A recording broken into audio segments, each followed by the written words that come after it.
Excelentíssimo senhor ministro relator Marco Aurélio Belize, na pessoa de Vossa Excelência, estendo meus cumprimentos aos demais ministros integrantes desta colenda terceira turma. Falo pelo agravante Antoninho Zanella, no agravo interno no Aresp 2.325.836 do Rio Grande do Sul. Indo direto ao ponto, trata-se de um agravo interno interposto contra uma decisão que entendeu que a pretensão recursal esbarraria no óbice da súmula 7 para identificar se a comprovação da retirada do sócio da empresa. Veja, aqui o caso é de ação de prestação de contas. O nosso cliente, agravante, ele notificou os sócios da sua retirada no ano de 2006. E há tempos atrás ingressaram contra ele com ação de prestação de contas, no que foi condenado a prestar contas do ano de 2010 para frente. Portanto, ele sai em 2006 e agora tem que prestar contas de 2010 adiante. Desde o início, temos defendido que ele não é obrigado a prestar essas contas porque houve a notificação do artigo 1029 do Código Civil, que diz que notificado ele responde pelo período de 60 dias. No caso concreto, houve notificação com a concordância dos demais sócios da sua retirada. Portanto, afastada a obrigação de prestar conta, pois não integrava mais o quadro social da empresa. Perfeito? Ocorre que o Tribunal do Rio Grande do Sul ele não entendeu dessa forma. Ele reconhece o fato da notificação, mas entendeu que por não ter sido dado baixa na junta comercial, essa irregularidade, que é apenas formal, a notificação não se tornaria suficiente a comprovar sua retirada do quadro social da empresa. Veja, a condição da irregularidade formal, ela não afasta a força do artigo 1029 do Código Civil da notificação. O ministro relator, na sua respeitável decisão monocrática, disse que incidiria o óbice da súmula 7 saber se houve ou não a comprovação da saída. Mas veja, houve no corpo do acórdão recorrido a descrição do fato de que ocorreu a notificação.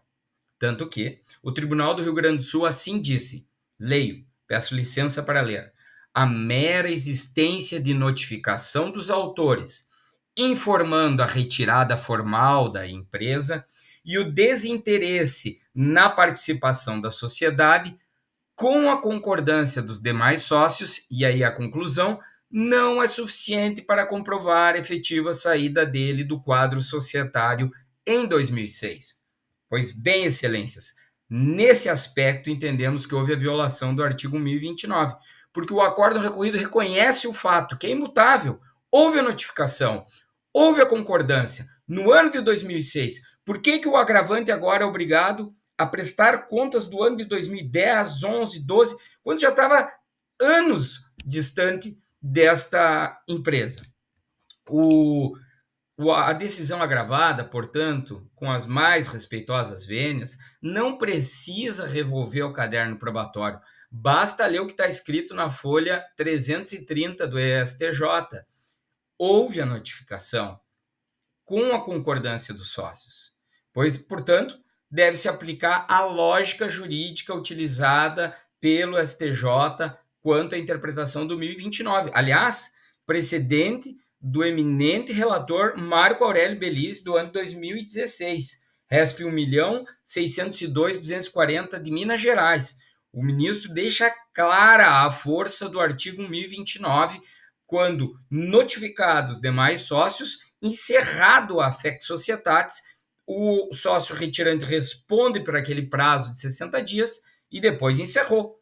Então, com base na lógica dos precedentes, que foram inclusive citados em embargos de declaração, e o Tribunal do Rio Grande do Sul nada disse sobre eles, nem fez distinção, nem fez overruling ou superação, manteve a decisão do acórdão recorrido que disse era preciso dar baixa na junta comercial. Só que esse requisito não está no artigo 1029. Daí a nossa alegação, violação ao artigo 1029. Portanto, não incide o óbice da súmula 7, porque está descrito o fato notificação no corpo do acordo recorrido. Portanto, se foi notificado, a questão se é ou não suficiente não é um fato, é uma conclusão jurídica. Se é ou não suficiente, quem diz é o STJ, não o Tribunal do Rio Grande do Sul.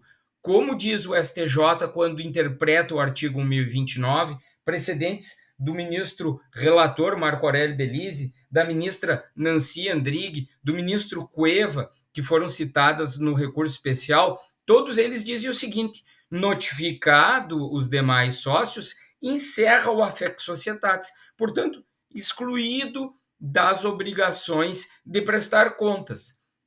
Reitera-se aqui, respeitosamente, por que o agravante, nosso cliente, que saiu em 2006, pois notificou com a concordância dos demais sócios, tem que prestar contas do ano de 2010, 11, 12, 13, 14, ele nem estava mais próximo à empresa desde o ano de 2010, há 10 anos ele já tinha sido afastado da empresa.